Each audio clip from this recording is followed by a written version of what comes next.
नमस्कार। योग परिचय कार्यक्रम के 12वें अभ्यास सत्र में आप सबका हार्दिक स्वागत है। तो आइए इस अभ्यास सत्र का आरंभ हम प्रार्थना से करते हैं। प्रार्थना के लिए किसी भी ध्यानात्मक आसन में बैठ जाइए। सुखासन, अर्ध पद्मासन व पद्मासन। दोनों हाथों को परस्पर नमस्कार मुद्रा में जोड़ेंगे। आंखें कोमलता से बंद कीजिए। एक बार लंबा गहरा श्वास, ओम का उच्चारण, तत्पश्चात प्रार्थना।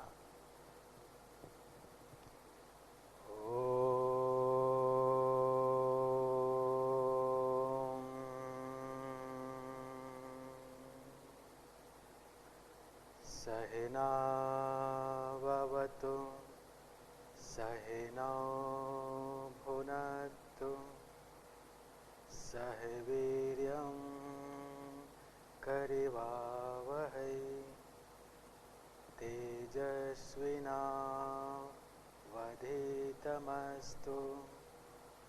मा विद्विषावहै। ओम शांति शांति शांति। धीरे से दोनों हाथ की हथेलियों को आंखों के ऊपर रखें और धीरे से पुनः चेहरे पर से हाथ लाते हुए आंखें खोल लीजिए। तो आइए चालन क्रिया के अभ्यास के लिए आप अपने स्थान पर खड़े हो जाइए। चालन क्रिया शरीर को लचीला बनाने में सहायक है। पैरों में 2 इंच का अंतर रखें। शरीर को शिथिल कीजिए, हाथों को ढीला छोड़िए। आंखें बंद करेंगे व चालन क्रिया के अभ्यास के लिए अपने शरीर व मन को तैयार करेंगे। चलिए आंखें खोलिए। दोनों हाथों को कमर के ऊपर रखिए। 4 उंगली बाहर की तरफ और अंगूठे पीछे की तरफ रहेंगे। चालन क्रिया में सबसे पहले ग्रीवा चालन का अभ्यास करेंगे। श्वास भरिए। श्वास छोड़ते हुए गर्दन को आगे की तरफ झुकाइए। श्वास भरते हुए गर्दन को पीछे ले जाइए। गर्दन के अग्रभाग में होने वाले खिंचावों को महसूस करें। श्वास भरें और श्वास छोड़ते हुए गर्दन को आगे झुकाएं और गर्दन के पिछले हिस्से पर जो खिंचाव हो रहा है उसे महसूस करें। पुनः श्वास भरते हुए गर्दन पीछे ले जाइए और श्वास छोड़ते हुए मध्य में आ जाइए। अब गर्दन को बाईं व दाईं ओर झुकाने का अभ्यास। श्वास भरिए। श्वास छोड़ते हुए गर्दन को दाईं ओर झुकाइए। श्वास भरते हुए मध्य में आइए। श्वास छोड़ते हुए बाईं तरफ जाइए। श्वास भरते हुए मध्य में आइए। श्वास छोड़ते हुए दाहिने तरफ झुकाइए। श्वास भरते हुए मध्य में आइए। श्वास छोड़ते हुए बाईं तरफ जाइए और दाहिनी तरफ गर्दन में जो खिंचाव हो रहा है उसे महसूस करें। श्वास भरते हुए मध्य में आए। श्वास छोड़ते हुए दाहिनी तरफ जाए। बाईं तरफ गर्दन में जो खिंचाव हो रहा है उसे महसूस करें। श्वास भरते हुए मध्य में आए। श्वास छोड़ते हुए बाईं तरफ जाएं। अब श्वास भरते हुए मध्य में आ जाएं। अब गर्दन को दाईं व बाईं ओर मोड़ने का अभ्यास। श्वास भरिए। श्वास छोड़ते हुए गर्दन को दाहिने तरफ मोड़िए। श्वास भरते हुए मध्य में आइए। श्वास छोड़ते हुए गर्दन को बाईं तरफ मोड़िए। श्वास भरते हुए मध्य में आइए। श्वास छोड़ते हुए दाहिने तरफ जाइए और गर्दन के बाईं तरफ जो खिंचाव हो रहे हैं उसे महसूस करें। श्वास भरते हुए मध्य में आए, श्वास छोड़ते हुए बाईं तरफ जाए। श्वास भरते हुए मध्य में आइए, श्वास छोड़ते हुए दाहिनी तरफ जाइए। श्वास भरते हुए मध्य में आइए, श्वास छोड़ते हुए बाईं तरफ गर्दन को मोड़िए और श्वास भरते हुए मध्य में आ जाइए। ग्रीवा चालन की अगली क्रिया गर्दन को गोलाकार घुमाने का अभ्यास। जिन व्यक्ति को गर्दन में किसी प्रकार की दर्द है वो इस क्रिया का अभ्यास ना करें। श्वास भरें, श्वास छोड़ते हुए ठुड्डी को कंठकूप से लगाएं।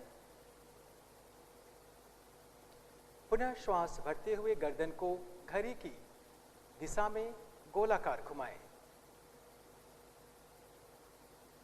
श्वास छोड़ते हुए गर्दन को नीचे लाएं। इसी अभ्यास को 3 बार दोहरा जाएं।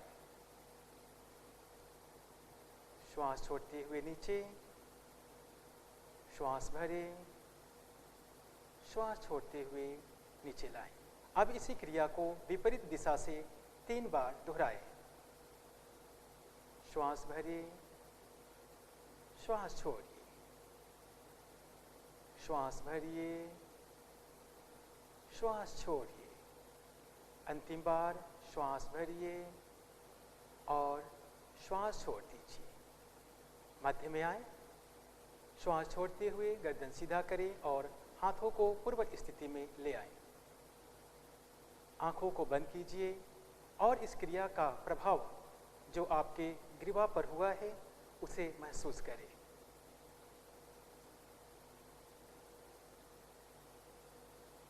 धीरे से आंखें खोलिए। चालन क्रिया में अगला अभ्यास स्कंद संचालन का। पैरों में 2 इंच के अंतर यथासंभव बने रहेंगे। श्वास भरते हुए दोनों भुजाओं को बगल से उठाइए और बाजू को कान से स्पर्श करने का प्रयास करें। ध्यान रखें हथेलियों का रुख बाहर की तरफ होंगे। श्वास छोड़ते हुए नीचे की तरफ लाएं। पुनः श्वास भरते हुए बाजू को ऊपर ले जाइए। श्वास छोड़ते हुए नीचे आइए। श्वास भरते हुए ऊपर जाइए। श्वास छोड़ते हुए नीचे आ जाइए। विश्राम। आंखें बंद करेंगे और स्कंद संचालन के प्रभाव को महसूस करेंगे। जिन व्यक्ति को फ्रोजन शोल्डर या ऐसे इस प्रकार की समस्या हो वो इस क्रिया का अभ्यास सावधानी पूर्वक करें। धीरे से आंखें खोलिए। पैरों में 2 इंच का अंतर यथासंभव बने रहेंगे। अगला क्रिया स्कंद चक्र। स्कंद चक्र के लिए श्वास भरते हुए दोनों बाजुओं को बगल से उठाएं। हथेलियों को पलट दीजिए और दोनों हाथ की उंगलियों को श्वास छोड़ते हुए अपने कंधे पर रखें। आगे से दोनों हाथ की कोहनियों को मिलाएं। श्वास भरते हुए गर्दन को गोलाकार घुमाइए।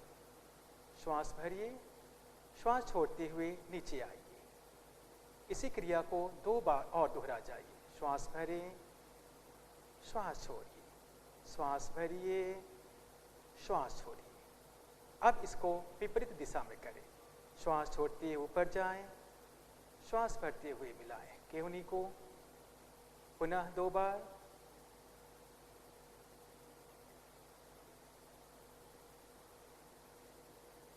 वापस आइए। कंधों को सीधा करिए और धीरे से वापस आ जाइए। पूर्व की स्थिति में आंखें बंद करेंगे और इस क्रिया के प्रभाव को महसूस करें। यह स्कंद संचालन की क्रिया है। इससे हमारे स्कंद की जोड़ लचीला होता है, वह मजबूत होता है। धीरे से आंखें खोलिए। अगला क्रिया कटी चालन के लिए दोनों पैरों में 2 से 2.5 फीट का अंतर करें। श्वास भरते हुए दोनों बाजुओं को सामने की तरफ से ऊपर उठाइए। श्वास छोड़ते हुए पीछे झुकिए। श्वास भरते हुए मध्य में आए और श्वास छोड़ते हुए आगे झुके। यह कटी चालन क्रिया है। जो व्यक्ति कमर दर्द से ग्रसित है वो इस क्रिया का अभ्यास न करें। पुनः एक बार इस क्रिया को दोहराएं। श्वास भरते हुए ऊपर आए, श्वास छोड़ते हुए पीछे झुकिए, श्वास भरते हुए मध्य में आए, श्वास छोड़ते हुए आगे झुके, श्वास भरते हुए ऊपर उठिए, श्वास छोड़ते हुए पीछे की तरफ झुके, श्वास भरते हुए मध्य में आए और श्वास छोड़ते हुए आगे झुक जाएं। कटी चालन की क्रिया हमारे कमर को लचीला बनाने में सहायक है। श्वास भरते हुए ऊपर आ जाएं और श्वास छोड़ते हुए दोनों बाजुओं को बगल से पूर्व की स्थिति में लाएं। पैरों को मिला लीजिए, आंखें बंद करें और इस क्रिया के प्रभाव को महसूस करें। कटी चालन की अगली क्रिया के लिए आंखें खोलिए और दोनों पैरों में अपने कंधे इतना अंतर करें। श्वास भरते हुए दोनों बाजुओं को सामने की तरफ से उठाएं, कंधे की बराबर में, हथेलियां आमने सामने रहेंगी। श्वास भरें और श्वास छोड़ते हुए दाहिने तरफ मुड़ें।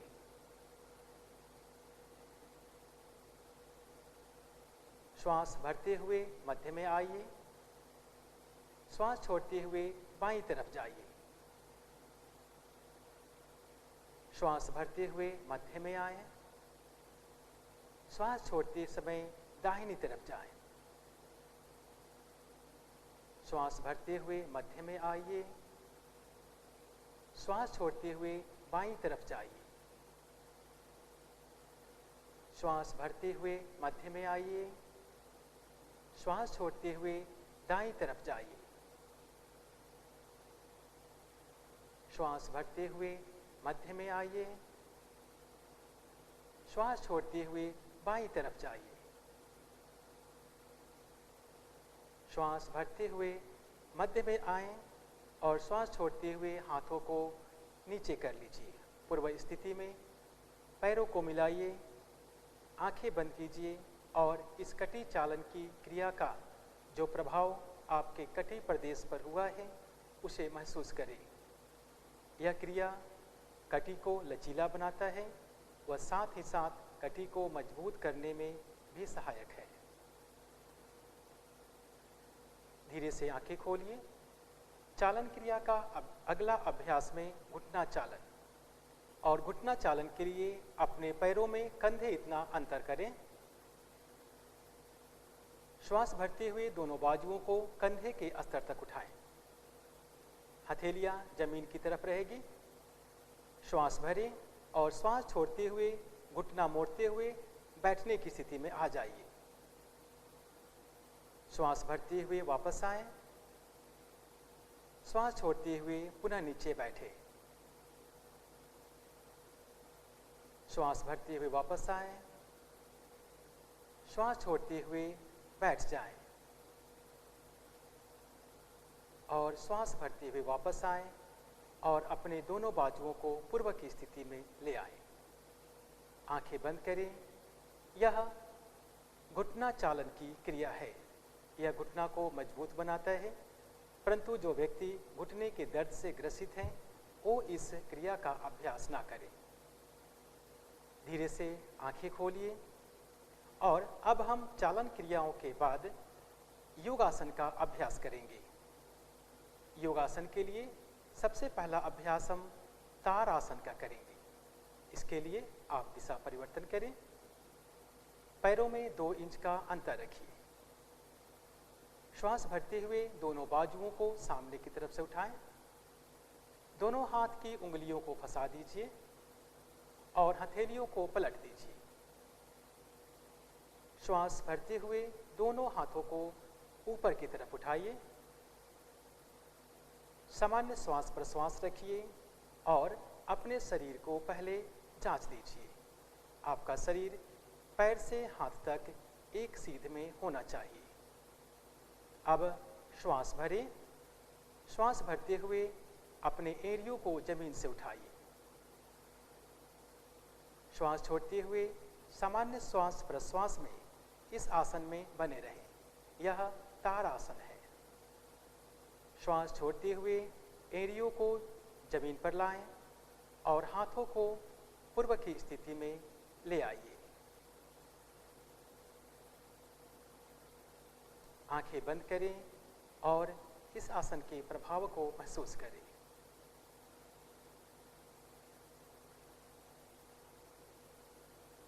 अगला अभ्यास वृक्षासन। वृक्षासन के लिए दिशा परिवर्तन करें। दृष्टि को सामने एक जगह पर एकाग्र करें। दाहिने पैर को मोड़ते हुए दाहिने पैर के तलवों को अपने बाईं पैर के जंघा के रूट में रखें। श्वास भरते हुए दोनों बाजुओं को बगल से ऊपर की तरफ उठाएं। हाथों को पटेल पलट दीजिए और नमस्कार मुद्रा धारण कीजिए। यह वृक्षासन की स्थिति है। यह मन को एकाग्र करने व संतुलित आसन में एक प्रमुख आसन माना गया है। पुनः श्वास छोड़ते हुए अपने हाथों को और पैरों को वापस लाएं।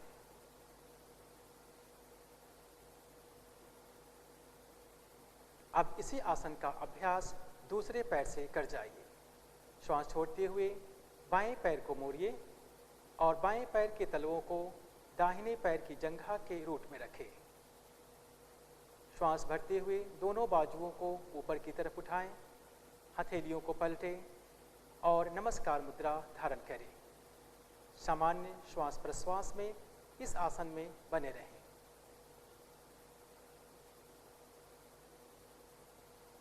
श्वास छोड़ते हुए धीरे से अपने बाजुओं को और पैरों को वापस लाएं।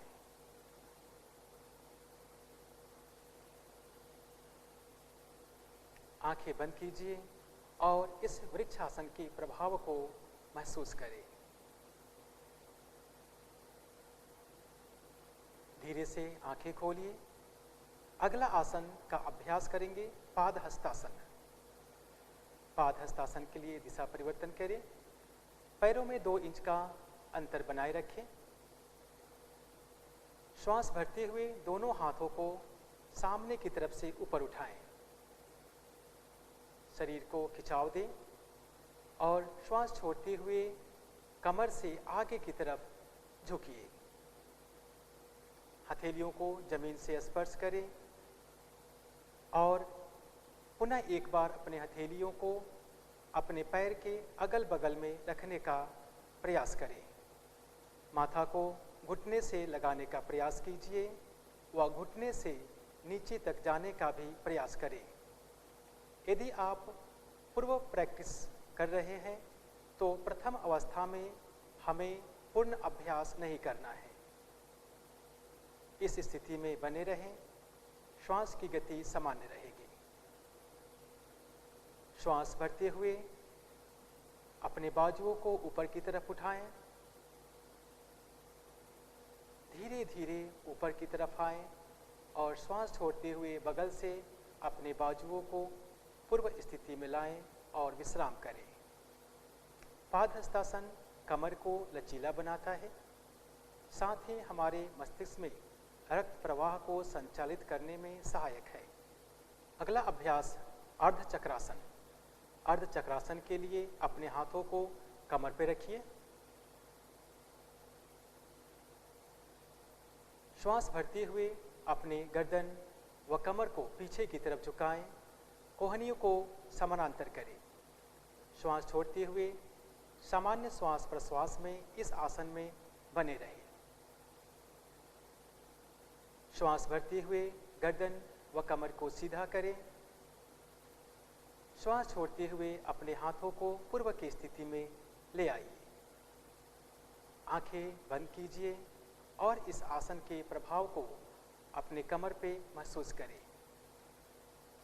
यह आसन हमारी श्वसन क्षमता को बढ़ाता है। धीरे से आंखें खोलिए। अगला अभ्यास त्रिकोणासन है।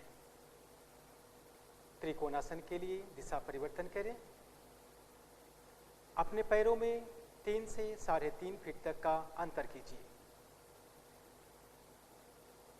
श्वास भरते हुए दोनों बाजुओं को बगल से ऊपर की तरफ उठाएं, कंधे के समानांतर।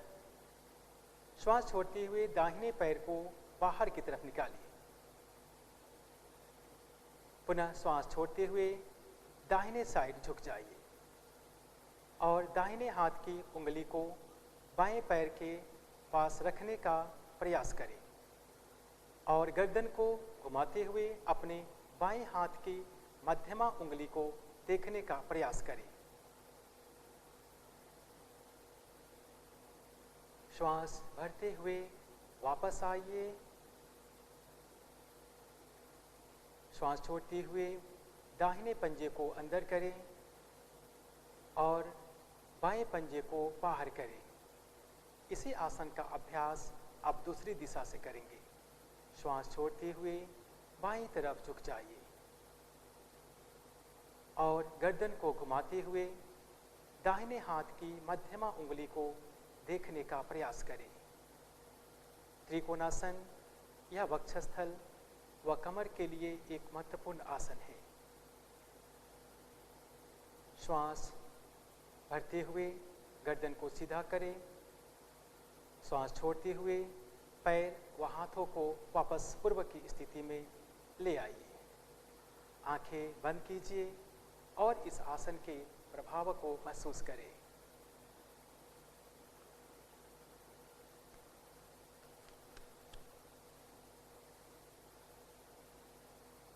धीरे से आंखें खोलिए। खड़े होने वाले आसनों के बाद अब हम बैठने वाले आसनों का अभ्यास करेंगे। इसके लिए आप अपने स्थान पर बैठ जाइए। पैरों को सामने की तरफ करें। बैठने वाले आसन में सर्वप्रथम विश्राम आसन का अभ्यास करेंगे। दोनों पैरों में कुछ इंच का अंतर करें। हाथों को कमर के पीछे रखिए। श्वास भरते हुए गर्दन को पीछे की तरफ ले जाएं। श्वास छोड़ें व सामान्य श्वास प्रश्वास में इस आसन में बने रहें। यह विश्राम आसन की स्थिति है।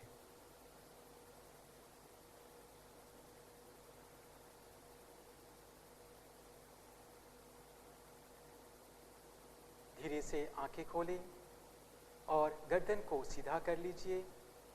हाथों को वापस लाएं और अगले अभ्यास के लिए तैयार करेंगे। अगला अभ्यास है दंडासन। इसके लिए आप अपने घुटने व पैरों को मिलाएं। अपने हथेलियों को अपने नितंब के अगल बगल में रखें। कमर और गर्दन सीधी हो, इसकी जांच करें। आंखें बंद कीजिए और इस आसन को जो प्रभाव आपके नितंब, आपके काफ मसल्स पे हो रहा है, उसे महसूस करें। धीरे से आंखें खोलिए। अगला आसन भद्रासन। भद्रासन के लिए आप घुटनों को मोड़ते हुए अपने पैर के पंजों को मिला दीजिए। दोनों हाथ की उंगलियों को फंसाते हुए पैर के पंजों को पकड़ लीजिए। यथासंभव अपने पैर को पंजों को और अंदर की तरफ खिंचाव दें और कमर गर्दन सीधी कर लें। यह भद्रासन की स्थिति है। यह आसन पैल्विक एरिया के लिए बहुत ही महत्वपूर्ण आसन है। आंखें बंद करें। धीरे से आंखें खोलिए और पुनः पैरों को सीधा करके विश्राम आसन की स्थिति में आ जाइए।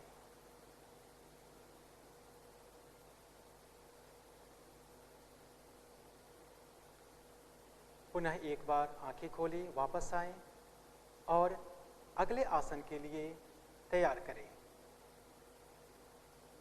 दंडासन की स्थिति। दोनों पैर के घुटने व पंजों को मिलाएं। दोनों हथेलियों को नितंब के अगल बगल में रखिए। कमर व गर्दन को सीधा कर लीजिए। दृष्टि सामने की तरफ। यह दंडासन की स्थिति है।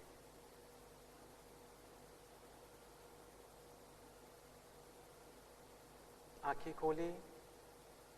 दंड आसन के बाद अगला आसन वज्रासन। वज्रासन के लिए आप दाहिने पैर के घुटनों को मोड़ करके अपने दाहिने नितंब के नीचे रखिए। इसी प्रकार से बाएं पैर के घुटनों को मोड़िए और बाएं नितंब के नीचे रखें। ध्यान रहे दोनों पैर के अंगूठे आपस में स्पर्श हो, कमर गर्दन सीधी हो, घुटने मिले हुए हो और अब दोनों हाथों को अपने घुटने के ऊपर रख लीजिए। कमर गर्दन सीधी है, आंखें बंद कीजिए। यह वज्रासन की स्थिति है। जो व्यक्ति घुटने के दर्द आर्थराइटिस से ग्रसित हैं वो इस आसन का अभ्यास ना करें। यह आसन हमारे घुटनों को मजबूती प्रदान करता है व साथ ही साथ हमारे पाचन तंत्र के लिए बहुत ही सहायक आसन है। आंखें खोलेंगे। वज्रासन के बाद अगला अभ्यास अर्ध उष्ट्रासन। अर्ध उष्ट्रासन के लिए आप अपने घुटने पर खड़े हो जाइए। घुटने व पंजों में कुछ इंच की दूरी बनाएं। दोनों हाथों को कमर के ऊपर रखिए, उंगलियां नीचे की तरफ, दोनों केहनियों को समानांतर करें। श्वास भरते हुए कमर व गर्दन को पीछे की तरफ झुकाएं। श्वास छोड़ते हुए सामान्य स्थिति में बने रहें। श्वास की गति सामान्य रहे। यह अर्ध उष्ट्रासन है। श्वास भरते हुए कमर व गर्दन को सीधा करें और श्वास छोड़ते हुए वज्रासन की स्थिति में बैठ जाइए।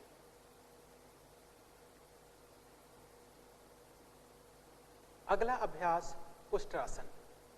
उष्ट्रासन के लिए पुनः एक बार आप अपने घुटने पर खड़े हो जाइए। घुटने व पंजों में कुछ इंच की अंतर बनाए रखें।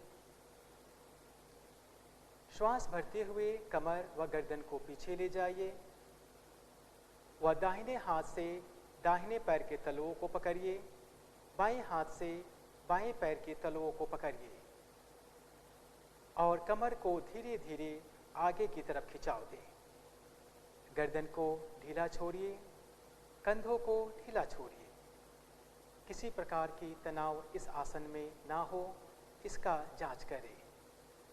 उष्ट्रासन, उष्ट्र के समान इसमें आकृति बनती है, इसलिए यह उष्ट्रासन है।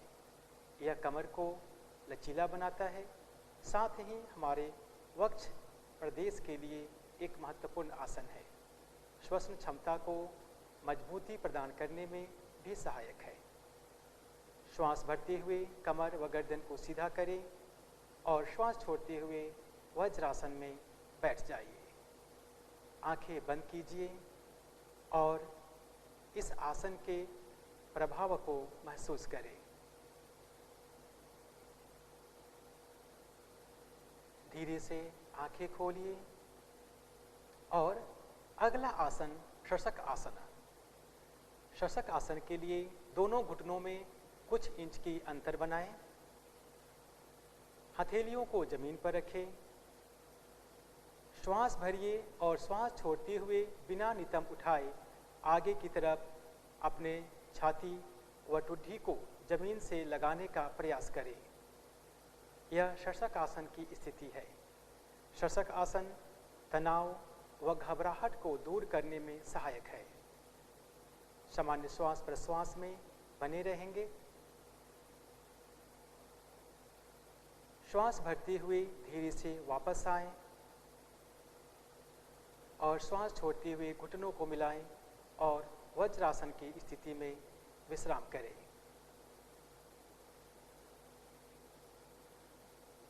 धीरे से आंखें खोलिए। शशक आसन के बाद अगला अभ्यास वक्रासन के लिए आप अपने पैरों को दंड आसन की स्थिति में लाएं।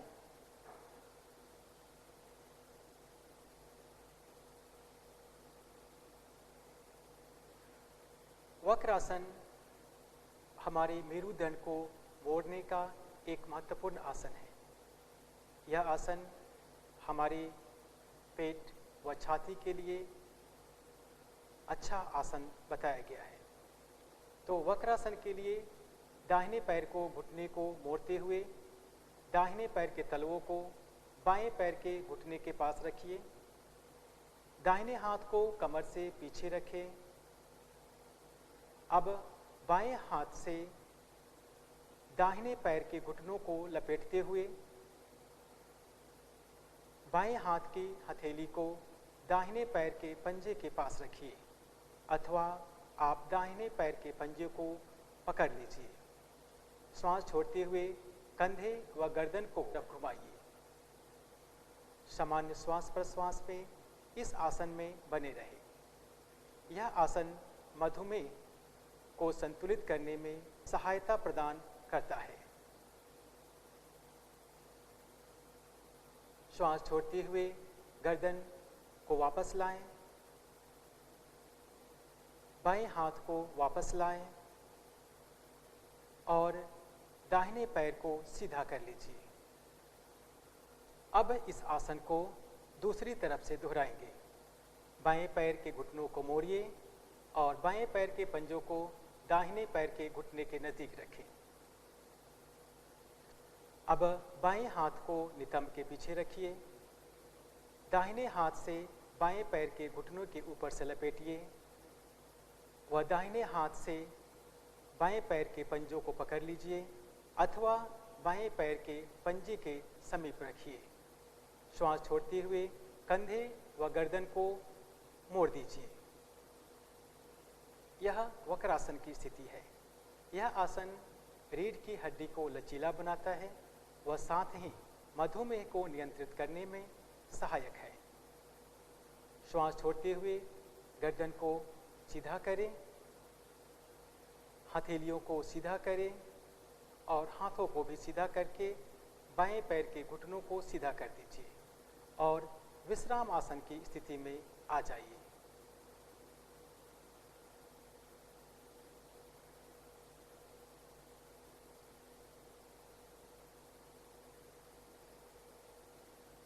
अब हम लेटने वाले आसनों का अभ्यास करेंगे। विश्राम आसन से वापस आएं और पेट के बल लेट जाइए।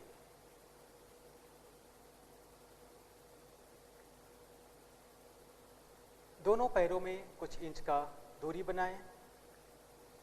पैर की उंगलियां बाहर की तरफ, एड़ियां सामने की तरफ रहेगी। बाएं हाथ की हथेली पर दाहिने हाथ की हथेली को रखिए और गर्दन को दाएं या बाईं तरफ रख दीजिए। आंखें बंद कीजिए और विश्राम करिए। पेट के बल लेटने वाले आसनों में सर्वप्रथम मकर आसन का अभ्यास। यह हमारे मन को एकाग्र करता है और शरीर को विश्रांति प्रदान करने में सहायक है। अगला अभ्यास भुजंग आसन। भुजंग आसन के लिए दोनों पैरों को मिलाइए, गर्दन को सीधा करें व दोनों हाथों को सामने की तरफ खिंचाव दीजिए। ठुड्डी जमीन पर लगाइए, श्वास भरिए और खिंचाव दीजिए। श्वास छोड़ते हुए थैली को वक्ष स्थल के समीप लाएं। ठुड्डी जमीन से लगा हुआ हो, पैर के घुटने व पंजे आपस में मिले हो। श्वास भरते हुए अपने ठुड्डी व छाती को नाभि स्थल तक उठाने का प्रयास करें और श्वास छोड़ते हुए सामान्य श्वास प्रश्वास में इस आसन में बने रहें। यह आसन श्वसन क्षमता को सुधारता है, पेट की चर्बी को घटाता है व साथ ही कब्ज से राहत देने में सहायक है। धीरे से श्वास छोड़ते हुए वापस आएं और मकर आसन में विश्राम करें। अगला अभ्यास शलभासन। दोनों पैर के पंजों को पुनः एक बार मिलाएं, गर्दन को सीधा करें, दोनों हाथों को सामने की तरफ से खिंचाव दीजिए। श्वास भरते हुए पैर व हाथों में खिंचाव दें। श्वास छोड़ते हुए अपने हाथों को अपनी जंघा के पास लाएं। हथेलियों का रुख जमीन की तरफ, ठुड्डी जमीन से स्पर्श करता हुआ, पैर व घुटने आपस में मिले हुए। श्वास भरते हुए दोनों पैरों को ऊपर की तरफ उठाएं और श्वास छोड़ते हुए सामान्य श्वास प्रश्वास में इस आसन में बने रहें। यह शलभासन है। श्वास छोड़ते हुए धीरे से पैरों को वापस लाएं और मकर आसन में विश्राम करें। शलभासन यह साइटिका तथा पीठ दर्द में आराम दिलाने में सहायक है। जो व्यक्ति शलभासन का अभ्यास नहीं कर सकते वो अर्धशलभासन का अभ्यास कर सकते हैं। पेट के बल लेटने वाले आसनों के पश्चात अब हम पीठ के बल लेटने वाले आसनों का अभ्यास करेंगे। इसके लिए दाईं या बाईं करवट लेकर पीठ के बल लेट जाइए।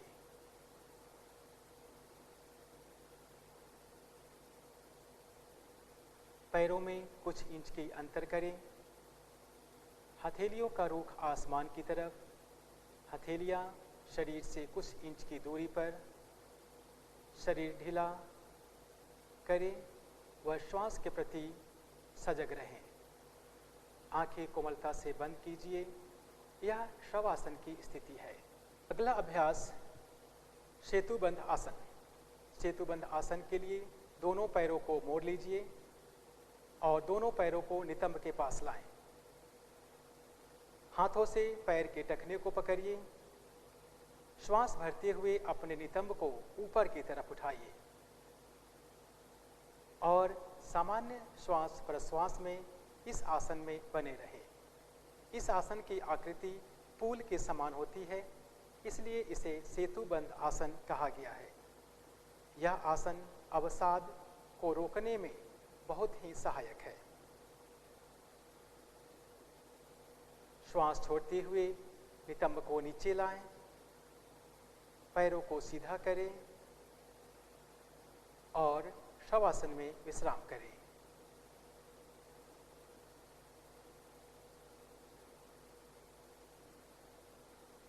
पुनः एक बार पैरों को मिलाइए। अगला अभ्यास उत्तान पाद आसन। उत्तान पादासन के लिए पैर के घुटने व पंजे आपस में मिले हुए हो। हथेलियां जंघा के पास जमीन की तरफ रहेगी। श्वास भरते हुए बिना घुटने को मोड़े हुए अपने पैर को 30 डिग्री के कोण तक ऊपर उठाइए और सामान्य श्वास प्रश्वास में बने रहे। यह आसन श्वसन क्षमता को सुधारने में सहायक है। श्वास छोड़ते हुए धीरे से पैरों को वापस लाएं और शवासन में विश्राम करें। पुनः पैरों को मिलाइए, आंखें खोलिए। अगला अभ्यास अर्ध हलासन। अर्ध हलासन के लिए श्वास भरते हुए बिना घुटने को मोड़े हुए अपने दोनों पैरों को 90 डिग्री के कोण तक ऊपर की तरफ उठाइए और सामान्य श्वास प्रश्वास में बने रहें। यह अर्ध हलासन की स्थिति है। यह आसन उच्च रक्तचाप वाले व्यक्तियों के लिए महत्वपूर्ण माना गया है।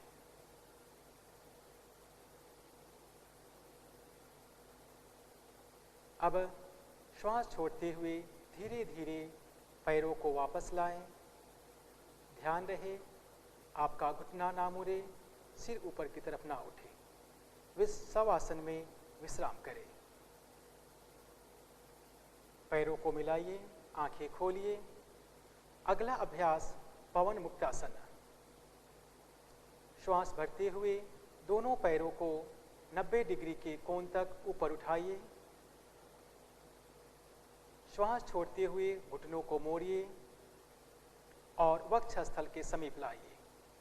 दोनों हाथ की उंगलियों को फंसाते हुए अपने घुटनों पर दबाव दीजिए और घुटनों को वक्षस्थल के समीप लाने का प्रयास करें। अब श्वास छोड़ते हुए गर्दन को ऊपर की तरफ उठाएं। ठुड्डी व नाक को अपने दोनों घुटनों के बीच में रखने का प्रयास करें। यह पवन मुक्तासन की स्थिति है। श्वास छोड़ते हुए सिर और पैरों को वापस लाइए और विश्राम करिए।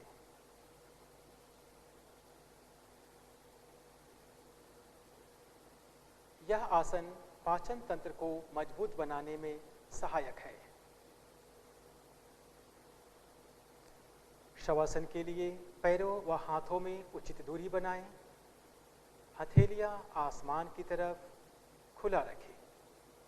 आंखें बंद कीजिए। गहरा लंबा श्वास लीजिए और धीरे धीरे श्वास छोड़िए। गहरा लंबा श्वास लीजिए और धीरे धीरे श्वास छोड़िए। शरीर के प्रत्येक अंग के प्रति सजगता का भाव रखें और शिथिल हो जाइए।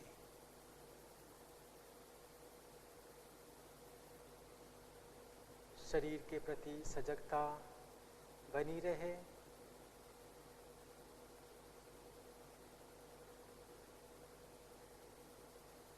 सभी आसनों के बाद शवासन का अभ्यास करके ही हम उन आसनों का पूर्ण लाभ ले सकते हैं। शवासना योग आसनों में एक प्रमुख आसन माना गया है। यह मन को एकाग्र व मन को शांत करता है, शरीर को शिथिलता प्रदान करता है।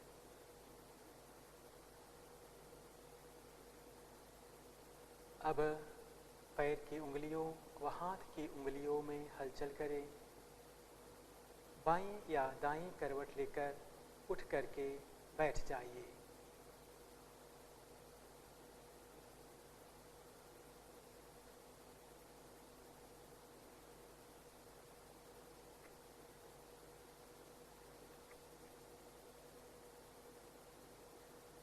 किसी भी ध्यानात्मक आसन में आप बैठ जाइए।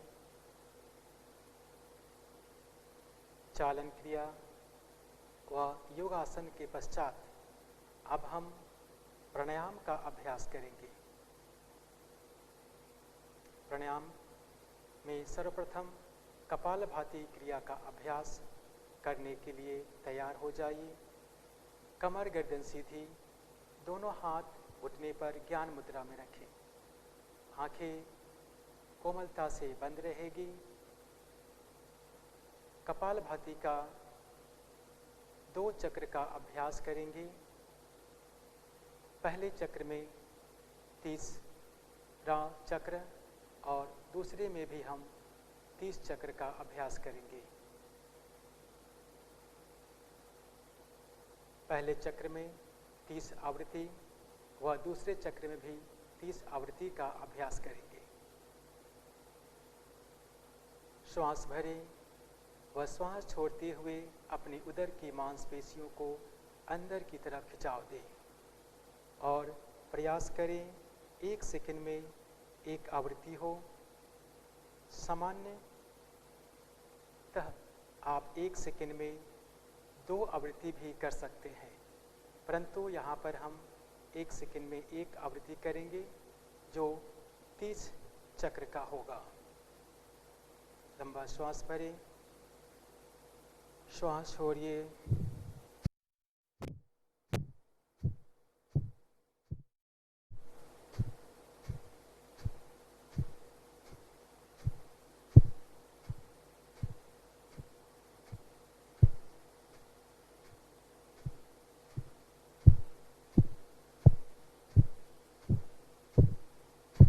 लंबा श्वास छोड़िए और विश्राम कीजिए।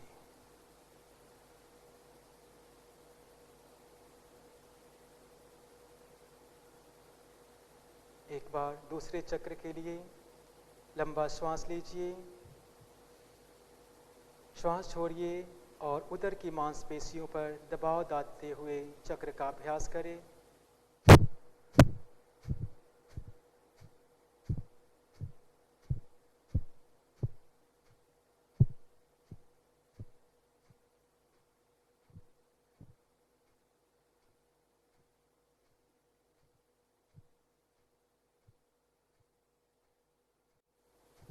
श्वास छोड़िए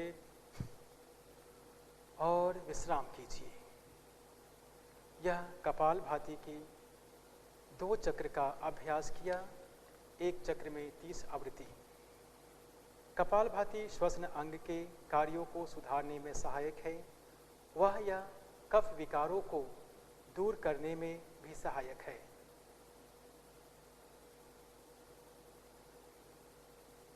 कपालभाति के अभ्यास से जो प्रभाव आपके शरीर व मन व श्वास पे आया है उसे महसूस करें और शांति का अनुभव कीजिए।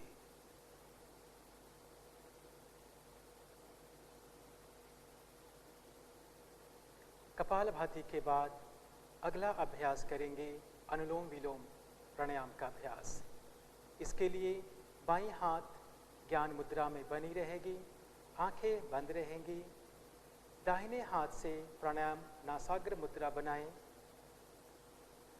और दाहिने हाथ के अंगूठे से दाहिने नासारंध्र को बंद करें। बाईं नासारंध्र से धीरे धीरे श्वास भरें।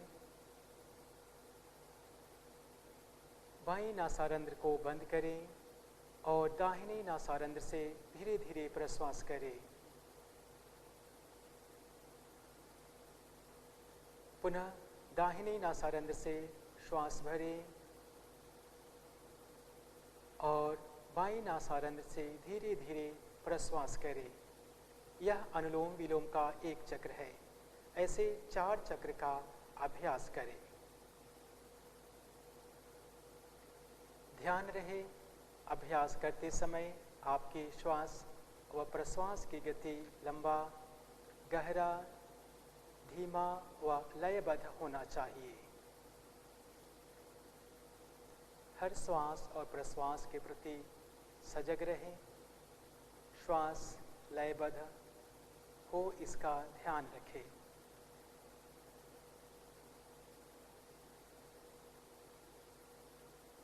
श्वास धीमी, गहरी व लयबद्ध हो, यह बहुत ही महत्वपूर्ण है। कभी तेज गति या कभी मध्यम गति से श्वास प्रश्वास ना करें। अनुलोम विलोम प्राणायाम रोग प्रतिरोधक क्षमता को बढ़ाता है व मन को एकाग्रता बढ़ाने में सहायक है।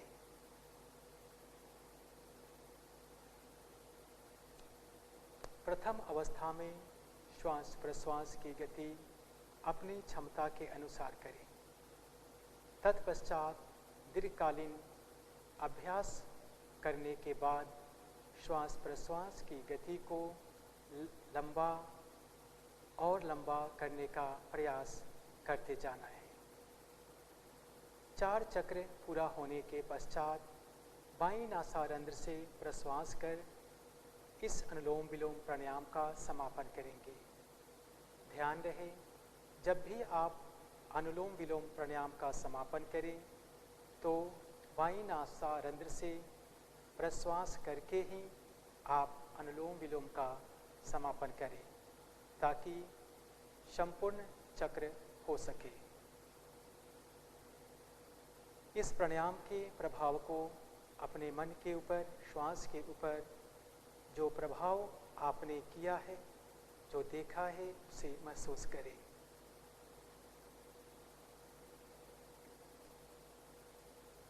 अनुलोम विलोम प्राणायाम के बाद अब हम शीतली प्राणायाम का अभ्यास करेंगे।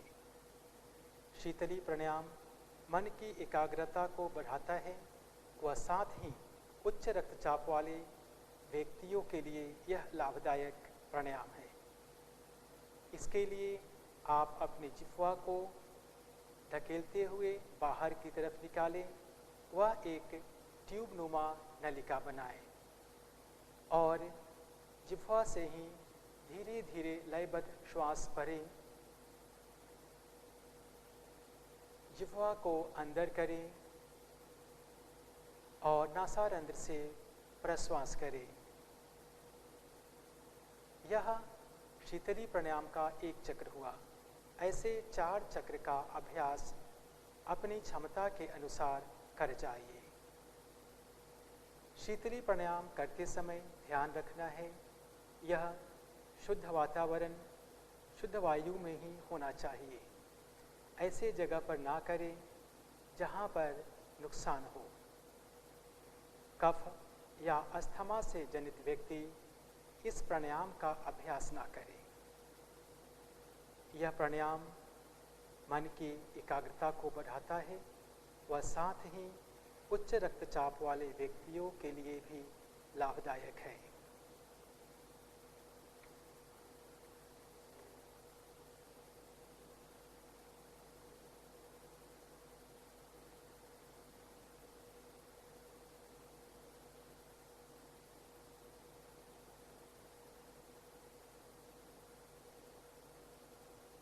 चार चक्र पूर्ण होने के बाद आप इस प्राणायाम को समापन करेंगे।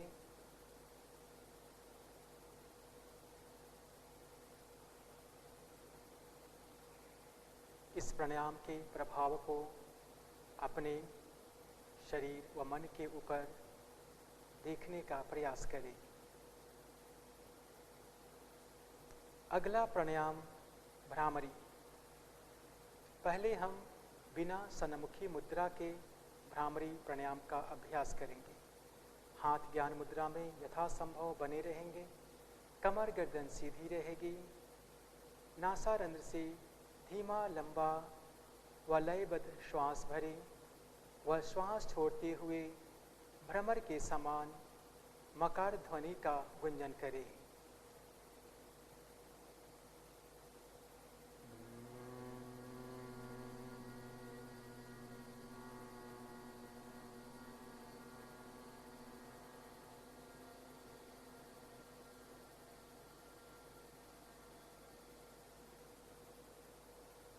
लंबी गहरी श्वास लीजिए और श्वास छोड़ते हुए भ्रमर के समान मकार ध्वनि का गुंजन कीजिए।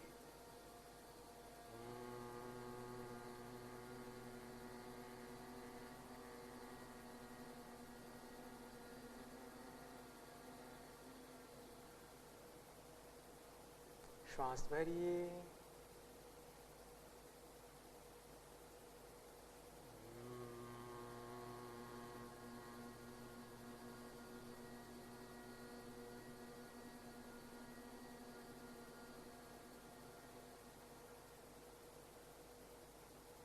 फिर से एक बार श्वास भरिए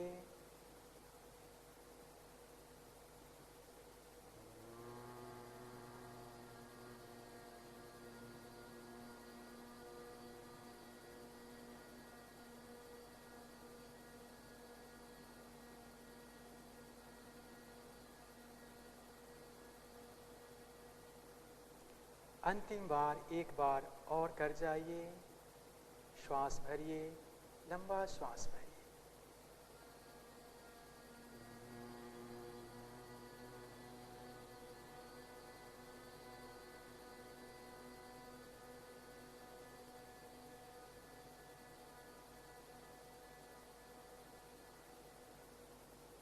विश्राम करिए। यह प्राणायाम तनाव को दूर करने में सहायक है।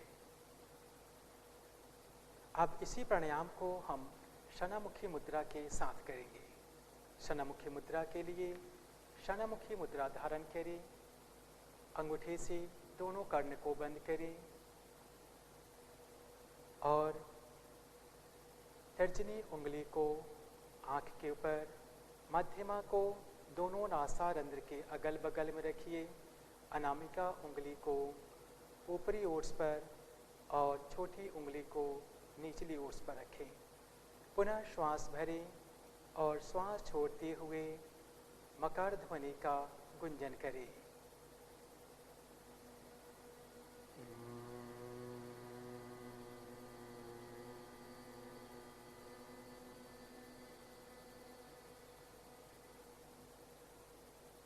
से श्वास लीजिए और इसी प्राणायाम को दोहराइए।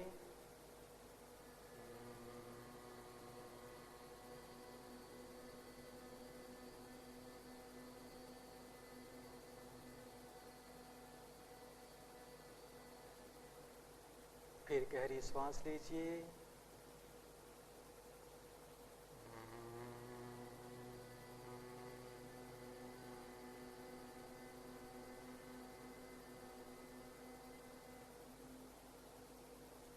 श्वास भरिए।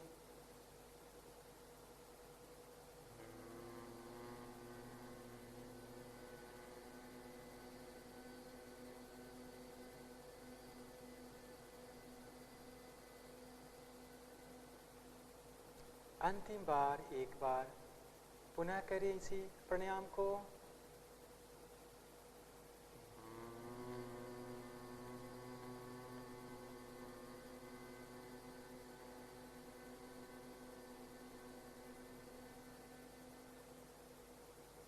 विश्राम करें। शनमुखी मुद्रा से वापस आएं और दोनों हाथों को घुटने पर ज्ञान मुद्रा में रख लीजिए।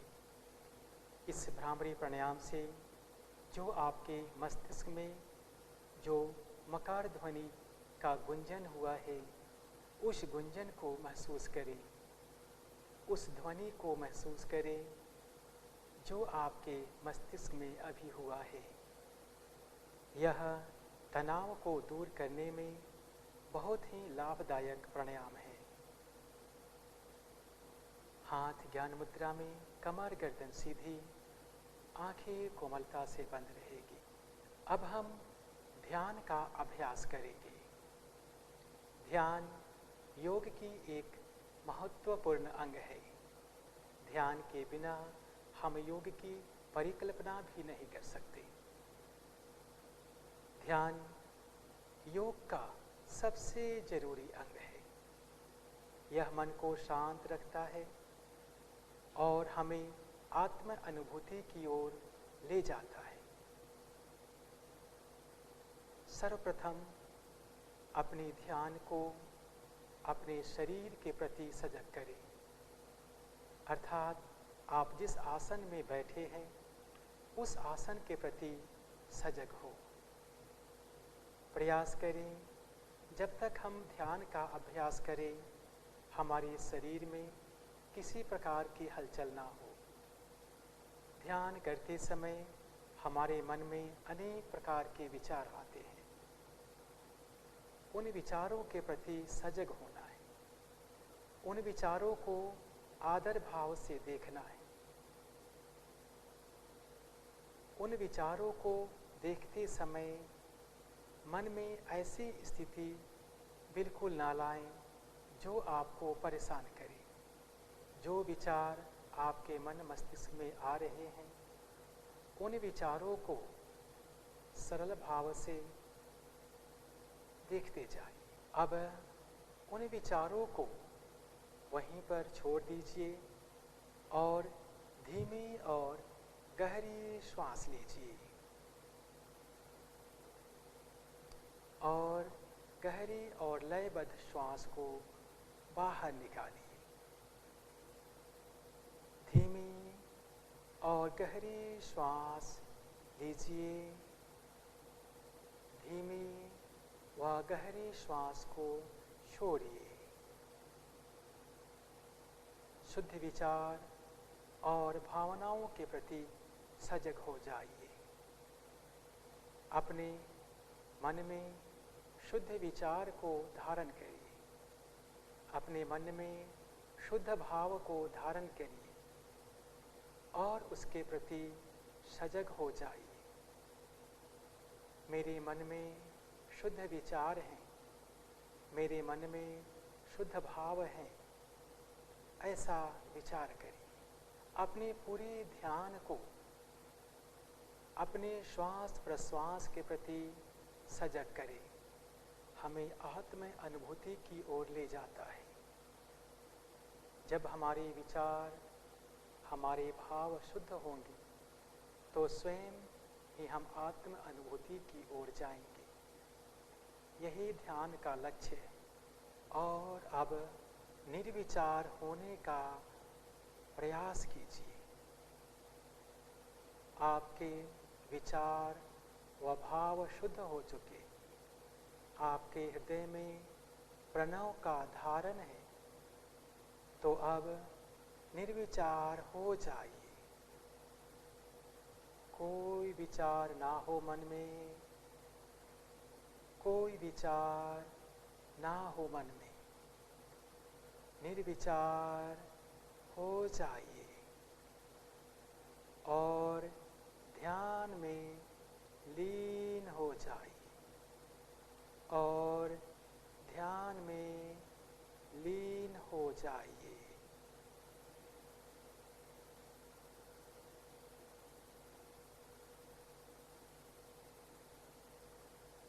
अब सामान्य श्वास प्रश्वास के प्रति अपने ध्यान को केंद्रित कीजिए और मन ही मन संकल्प धारण कीजिए। हमें अपने मन को हमेशा संतुलित रखना है, इसमें ही हमारा आत्म विकास समाया है। मैं स्वयं के प्रति, कुटुंब के प्रति, कार्य, समाज और विश्व के प्रति शांति, आनंद और स्वास्थ्य के प्रचार के लिए बद्ध हूँ। मैं मानव मूल्यों का पालन करने के लिए प्रतिबद्ध हूँ और देश के विकास के लिए समर्पित हूँ। एवं इन कठिन परिस्थितियों में भी हमें एकजुट होकर रहना है। अब शांति पाठ के लिए नमस्कार मुद्रा धारण करें। एक ओमकार का उच्चारण, तत्पश्चात शांति पाठ।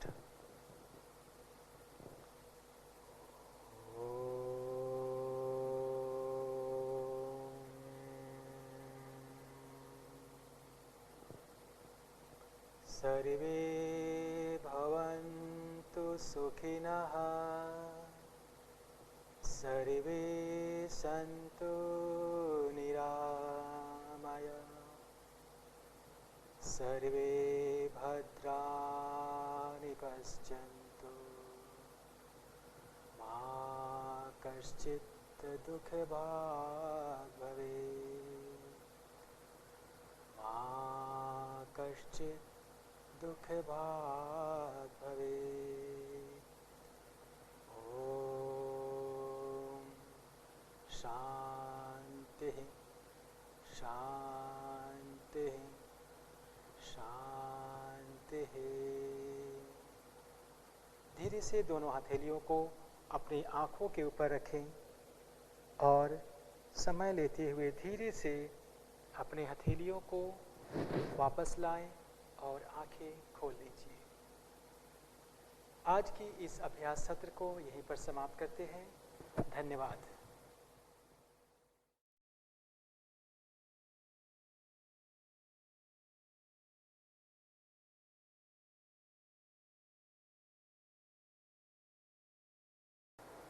नमस्कार।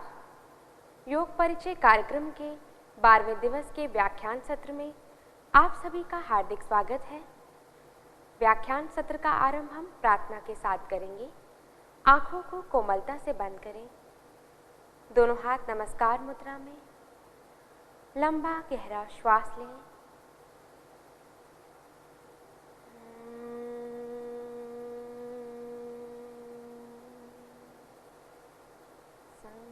संगच्छध्वं संवदध्वं संवो मनांसि जानता।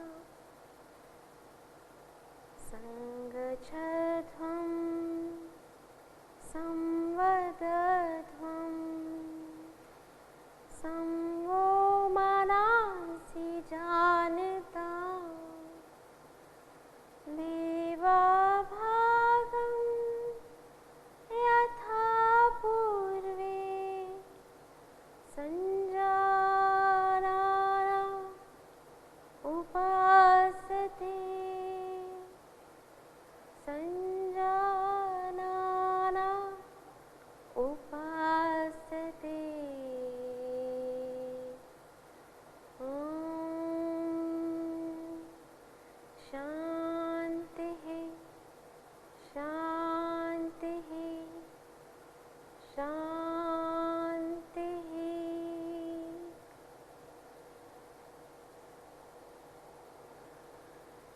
तो एक बार पुनः आप सभी का आज के व्याख्यान सत्र में हार्दिक स्वागत है।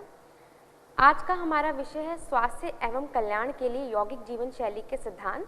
ये हमारे योग परिचय कार्यक्रम के अंतिम दिवस यानी 12वें दिवस का व्याख्यान सत्र है। इससे पहले के व्याख्यान सत्र में हमने आसनों के सिद्धांत, प्राणायाम के सिद्धांत, ध्यान के बारे में, आहार के बारे में चर्चा की। तो आज हम जानेंगे कि स्वास्थ्य और कल्याण के लिए यौगिक जीवन शैली के क्या सिद्धांत हैं और इसका क्या महत्व है हमारे जीवन में। तो सबसे पहले जानते हैं कि स्वास्थ्य क्या है। तो विश्व स्वास्थ्य संगठन के अनुसार स्वास्थ्य केवल रोग ना होना ही नहीं है कि आपके शरीर में कोई रोग नहीं है। इसका मतलब ये नहीं है कि आप हेल्दी हैं। अगर आप शारीरिक, मानसिक और सामाजिक तीनों रूप से खुशहाली की स्थिति में हैं, कि आपके शरीर में कोई रोग भी नहीं है, आप मानसिक और सामाजिक रूप से भी स्वस्थ हैं अगर, तभी हम कह सकते हैं कि आप स्वस्थ हैं, अदरवाइज आप स्वस्थ नहीं हैं। अब अगर हम आयुर्वेद की बात करें तो आयुर्वेद में जो स्वास्थ्य की परिभाषा है वो बहुत अच्छे से डिफाइन की गई है। आयुर्वेद के अनुसार सम दोष समाग्नि सम धातु मल क्रिया प्रसन्न आत्म इंद्रिय मना स्वस्थ इति विधीयते, यानी कि जब आपके दोष वात पित्त कफ जो हैं वो समावस्था में हो, यानी कि वात ज़्यादा नहीं हो, पित्त भी ज़्यादा नहीं हो, बैलेंस हो, कफ भी शरीर में बैलेंस हो, अधिक ना हो, और समाग्नि जो अग्नि है शरीर में पाचनादि आदि वो भी समावस्था में हो, अधिक ना हो, कम ना हो, मंदाग्नि की स्थिति ना हो, और जो सप्त धातुएं हैं जो रस, रक्त, मांस, मेद, अस्थि, मज्जा, शुक्र वो भी समावस्था में हो, मल क्रिया शरीर की प्रॉपर्ली हो रही हो, एक्सक्रीशन प्रोसेस प्रॉपर हो रहा हो, निष्कासन जो हमारे शरीर में अपशिष्ट पदार्थ हैं उनका प्रॉपर्ली हो रहा हो, और सबसे इम्पॉर्टेंट है कि आपका जो आत्मा, इंद्रिय और मन है वो प्रसन्न हो, यानी आत्मिक रूप से आप संतुष्ट हो। इंद्रियां जो हैं वो आपकी बाहर की तरफ ज़्यादा भटक ना रही हो। अगर बाहर की तरफ भटकेंगी तो प्रसन्न नहीं होंगी, क्योंकि अभी कभी उन्हें कुछ चाहिए होगा, कभी उन्हें कुछ चाहिए होगा, और मन से भी आप प्रसन्न हो तो ही हम कह सकते हैं कि आप स्वस्थ हैं। यानी कि अगर हम बात करें आयुर्वेद की तो उन्होंने बहुत ही अच्छे से डिफाइन किया कि शरीर में दोष भी आपके जो हैं वो समान अवस्था में, आपका कॉन्स्टिट्यूशन जो है वो बैलेंस्ड हो, और आपका डाइजेशन प्रॉपर हो, आपकी जो कॉम्पोजिशन है बॉडी की सब धातुएं वो भी समावस्था में, एक्सक्रीशन प्रॉपरली हो रहा हो, और सारे ही प्रोसेसेस शरीर के ठीक से हो रहे हों, और आप आत्म इंद्रिय मन से प्रसन्न हो। यानी जब तक आप आत्म इंद्रिय मन से प्रसन्न नहीं हैं तो हम नहीं कह सकते कि आप स्वस्थ हैं आयुर्वेद के अनुसार। अब योग के अनुसार अगर हम बात करते हैं कि हठ योग प्रदीपिका की, तो उसमें क्लियरली मेंशन है कि शारीरिक स्वास्थ्य की क्या विशेषताएं हैं हठ सिद्धि के द्वारा प्राप्त होती हैं। वपुकृशत्वम वदने प्रसन्नता नाद स्फुटत्वम नयन सुनिर्मल आरोग्यता बिंदु जय अग्नि दीपनम नाड़ीर विशुद्धि हठ सिद्धि लक्षणम, यानी जब आपका शरीर वपु कृशत्वम पतला हो, मतलब बहुत अधिक फैट ना हो, वसा ना हो शरीर में, वदने प्रसन्नता आपके मुख पे प्रसन्नता का भाव हो, नाद स्फुटत्वम आपकी वाणी जो है वो मधुर हो, नयन सुनिर्मल आपकी आंखों में तेज हो, निर्मल हो आपकी आंखें, आरोग्यता कोई आपको रोग ना हो, बिंदु जय आपने अपने बिंदु पर एसएमएन पे कंट्रोल हो आपका, अग्नि दीपनम प्रॉपर डाइजेशन हो, और नाड़ी विशुद्धि यानी आपकी जो नाड़ीज हैं, सूक्ष्म नाड़ियां हैं उनकी शुद्धि हो चुकी हो। यही हठ सिद्धि के लक्षण है और यही एक स्वस्थ व्यक्ति के जो हैं वो लक्षण हैं हठ योग प्रदीपिका के अनुसार। जब आप हठ योग की सिद्धि कर लेते हैं, जब आप आसन प्राणायाम आदि अभ्यास करके षटकर्म करके, तो आपके अंदर अपने आप ही लक्षण आ जाते हैं, यानी आप स्वास्थ्य को प्राप्त कर लेते हैं। अब हम ये तो हमने बात की शारीरिक स्वास्थ्य की। अगर हम मानसिक स्वास्थ्य की बात करें तो योग के अनुसार अगर आपका हृदय शुद्ध है, आपके हृदय से शुद्धि है, आपके मन में कोई बुरे विचार नहीं आते, आप अपने कार्यों में निपुण हैं, जो भी आपको कर्म मिला है करने के लिए इस जन्म में वो आप निपुणता से, कुशलता से कर रहे हैं, और इसके अलावा आप में अहंकार ना हो, ईगो ना हो, किसी भी चीज़ को लेकर, धन को लेकर या रूप रंग को लेकर या आपका जो स्टेटस है, पोजीशन है उसको लेकर आप में कोई अहंकार ना हो, और आपके अंदर भय ना हो किसी भी चीज़ का, आप किसी बात से डरे नहीं, क्रोध ना करें, क्रोध इनसे वीतराग भय क्रोध इनसे आप परे हों, और सभी प्राणियों का भला करने की आपके अंदर अगर इच्छा हो, आप चाहते हैं कि आप सभी का भला करें, सबका भला हो, ऐसा अगर आप भाव आपके मन में हो तो आप मानसिक रूप से स्वस्थ हैं, और आप समझने में दृढ़ हों, आप कोशिश करें कि आप हर चीज़ को समझना चाहते हो, आपके अंदर एक फिल्म अंडरस्टैंडिंग हो, तो हम कह सकते हैं व्यक्ति जो है मानसिक रूप से भी स्वस्थ है। और अगर हम आध्यात्मिक स्वास्थ्य की बात करें, WHO भी अगर शारीरिक, मानसिक और सामाजिक के साथ आध्यात्मिक उसमें भी एक एंगल जो है ऐड किया गया है, तो अगर हम आध्यात्मिक स्वास्थ्य की बात करें तो वो योग के अनुसार उसकी क्या विशेषता है, व्यक्ति दान करने में तत्पर हो। उसमें दान, आजकल क्या होता है लोग चीज़ें इकट्ठी करने लगते हैं, वो किसी को देना नहीं चाहते, पर जो व्यक्ति दूसरों को भी देना चाहे, दान, जो ज़रूरतमंद है उनको दान करने की जिसमें इच्छा हो, यानी वो आध्यात्म के पथ पे अग्रसर है, वो आध्यात्मिक रूप से स्वस्थ है, तप करने की जिसमें जो है शक्ति हो, तप कर सके, वो शौच, शारीरिक मानसिक रूप से जो है वो क्लीनलीनेस को फॉलो करे, अक्रोध, मतलब अननेसेसरली जो है वो क्रोध ना करे, क्रोध आए ना उसे, दम, उसका अपने सेंसेस पे कंट्रोल हो, अपने सेंसेस को कंट्रोल कर पाए, क्षमा कर पाए, क्षमा करे, अगर किसी से गलती हो उसे माफ़ कर पाए, मतलब ऐसे नहीं है कि बदला लेने की भावना हो, उसमें दया की भावना हो, सत्य, जो सत्य का पालन करे, ये बहुत ज़रूरी है कि सच, ट्रुथफुलनेस फॉलो करे, वो झूठ ना बोले। स्वास्थ्य और कल्याण की यौगिक अवधारणा क्या है? योग मानता है कि हम ये केवल फिजिकल बॉडी नहीं है, ये भौतिक शरीर ही नहीं है, हम कई गुना सार्वभौमिक प्रकृति के हैं। हमारे पंचकोश है, हमारे अस्तित्व को 5 पहलुओं में, 5 स्तरों में जो है हमारे उपनिषद में इसका वर्णन किया गया है, और त्रिशरीर हमें माना गया है कि एक हमारा स्थूल शरीर है, एक सूक्ष्म शरीर है, कारण शरीर है, और पंचकोश की अवधारणा है, जिससे हम समझ पाते हैं कि कैसे हमारा व्यक्तित्व बहुआयामी है, इसके कई आयाम हैं। इसमें अगर आप देखें तो स्थूल शरीर के अंतर्गत हमारा अन्नमय कोश, जो हमारा फिजिकल बॉडी अन्न से जो बना है, वो अन्नमय शरीर आता है, जिसको आप किससे उसको इम्प्रूव कर सकते हैं, आसन करके, और जो सूक्ष्म व्यायाम की क्रियाओं द्वारा जो है उस पर वर्क कर सकते हैं, उस पर कार्य कर सकते हैं, उसे इम्प्रूव कर सकते हैं। फिर हमारा सूक्ष्म शरीर के अंतर्गत हमारा प्राणमय कोश, जिसके अंतर्गत हमारे जो भी जितने भी प्रोसेसेस हैं, जैसे सर्कुलेशन हो रहा है बॉडी में, डाइजेशन हो रहा है, रेस्पिरेशन हो रहा है, वो इसके द्वारा होते हैं। आप इसकी फंक्शनिंग को कैसे इंप्रूव कर सकते हैं? प्राणायाम के द्वारा इंप्रूव कर सकते हैं। फिर हमारा मनोमय कोश आता है, जो हमारी इमोशनल शीट है, तो इसको आप किसके द्वारा इस पर वर्क कर सकते हैं? आप इसमें प्रत्याहार, जब आप अपनी इंद्रियों को कंट्रोल करें, क्योंकि मन में क्या होता है, नेगेटिव कभी विचार आ जाते हैं, कभी नेगेटिव भावनाएं आ जाती है, तो इसको आप कैसे कंट्रोल कर सकते हैं? प्रत्याहार द्वारा। और फिर आता है हमारा विज्ञानमय कोश। विज्ञानमय कोश जो है वो हमारी इंटेलेक्चुअल शीट है, उसके बाद नेक्स्ट लेयर है अंदर की तरफ, तो इसमें आप प्रत्याहार, धारणा और जो ध्यान का अभ्यास है उसके द्वारा आप इस पर वर्क कर सकते हैं। हमारा बौद्धिक कोश है, जिसमें आपकी डिसीजन मेकिंग एबिलिटी, आपकी एनालिसिस की जो आकलन क्षमता है, वो इसके अंतर्गत आती है। फिर हमारे कारण शरीर के अंतर्गत हमारा आनंदमय कोश आता है, जो हमारी ब्लिसफुल लेयर है, वो तभी आप वहाँ तक पहुँच सकते हैं। ये आपका इनरमोस्ट लेयर, आपका आत्मा, जो आपका रियल स्वरूप है, वो है जो कि आनंद रूप है। और यहाँ तक आप तभी पहुँच सकते हैं जब आपके बाकी सब जो कोश हैं वो आप प्यूरिफाई हो जाए प्रॉपर्ली, जो योग की विभिन्न प्रैक्टिसेस हैं उनके द्वारा। तो योग वशिष्ठ में ऐसा मेंशन है कि जो आपके डिजीज़ है वो हमेशा मनोमय कोश के द्वारा ही जो है वहीं से शुरू होते हैं, फिर वो आपके प्राण के जो पंच प्राण हैं उनको इम्बैलेंस कर देते हैं, और होता क्या है, फिर आपके जो नाड़ियों में प्राण का प्रॉपर्ली प्रवाह नहीं हो पाता है, और वो अल्टीमेटली आपके अन्नमय शरीर को अफेक्ट करता है, और आपके शरीर में तरह तरह के रोग होते हैं। तो अगर आपको रोग को दूर करना है तो डायरेक्टली अन्नमय शरीर पे काम करने से नहीं होगा, आपको मनोमय शरीर पे भी कार्य करना पड़ेगा। तो इसके बाद हम बात करते हैं कैसे पंच प्राण की। जहाँ तक हमने प्राणमय कोश में बात की, तो प्राण, अपान, व्यान, समान, उदान, ये पंच प्राण हैं शरीर में, इनकी अलग अलग लोकेशंस हैं। तो अगर हम बात करते हैं तो व्यान वायु पूरे शरीर में है, प्राण वायु आपके हृदय स्थान में है, और समान वायु जो है वो आपकी नेवल रीजन में, उदान वायु कंठ में, और अपान वायु जो है वो नाभि से नीचे लोअर एक्सक्रीटरी फंक्शंस के लिए रिस्पॉन्सिबल होती है। तो अगर आपकी there is some imbalance in your उदान वायु में, अगर कुछ इम्बैलेंस है तो कम्युनिकेशन रिलेटेड प्रॉब्लम हो सकती है। अगर व्यक्ति के प्राण वायु में अगर जो है इम्बैलेंस आ जाता है तो उसको श्वसन रिलेटेड, या क्योंकि इसका जो प्लेस है वो हार्ट है, इसका लोकेशन, तो उसको हार्ट रिलेटेड जो है प्रॉब्लम हो सकती है।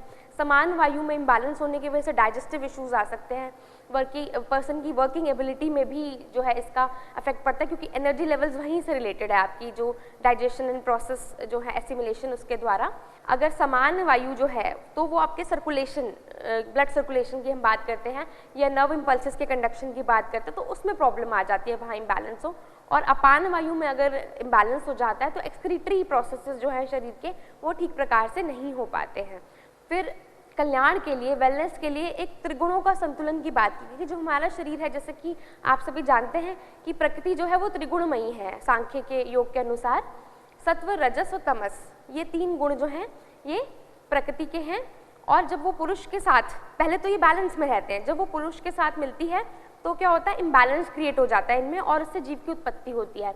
तो होता क्या है कि कोई व्यक्ति जिसमें सत्वगुण अधिक होता है, किसी में रजोगुण अधिक हो जाता है, किसी में तमोगुण अधिक हो जाता है, तो इनको बैलेंस करने की बहुत ज़रूरत है। अगर आप चाहते हैं कि आपके अंदर स्वस्थ और जो कल्याण की भावना आपके अंदर आ जाए, कल्याण वेलनेस की फीलिंग आपके अंदर आए, उसको फील करने के लिए आपके जो त्रिगुण हैं वो बैलेंस्ड फॉर्म में होने चाहिए। हमारे चित्त की 5 अवस्थाएं मानी गई हैं, जिसमें कि आपकी क्षिप्त अवस्था, मूढ़ अवस्था, विक्षिप्त अवस्था, एकाग्र निरुद्ध अवस्था आती है। तो उसमें हर अवस्था में जो होता है अलग अलग गुण जो हैं वो प्रधान होते हैं।